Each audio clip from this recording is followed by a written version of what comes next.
Our WCPO.com digital team works to bring you important stories online that are impacting your community. Lucy May is one of those members, and we're always chatting with her about what she's working on. And some interesting conversation. We always hear a lot about startups in our area, but now questioning about the diversity of what kind of startups we're getting and where that's coming from. Exactly.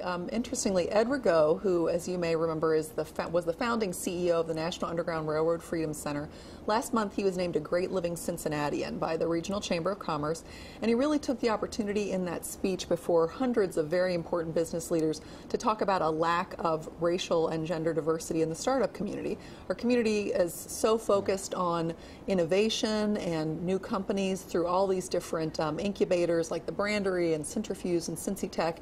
And Ed's point in the speech was we really need to look and make sure that we're embracing the entire community and that we have racial and diversity and women involved in there. Cincinnati is doing better than a lot of communities in that regard.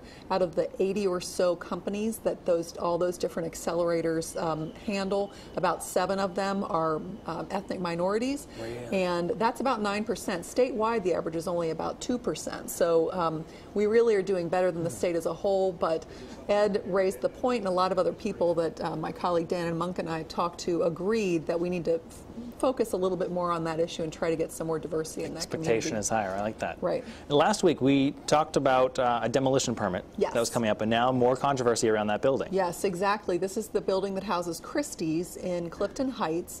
It's on West McMillan, and it had the restaurant Lenhart's there for many years. Lenhart's is now closed, but Christie's, the bar, is open. The Rathskeller is still open. And the community's really come together in a group called Save Clifton Heights to try to save that building.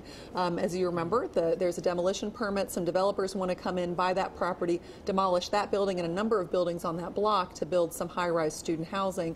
This new group, the Save Clifton Heights group, there's a group of students and homeowners who've come together to rally around, try to save that building and keep it preserved. Wow, we'll watch that one. Lucy May, thank you from our digital team. Remember, anytime you're looking for business news, head online, WCPO.com/business.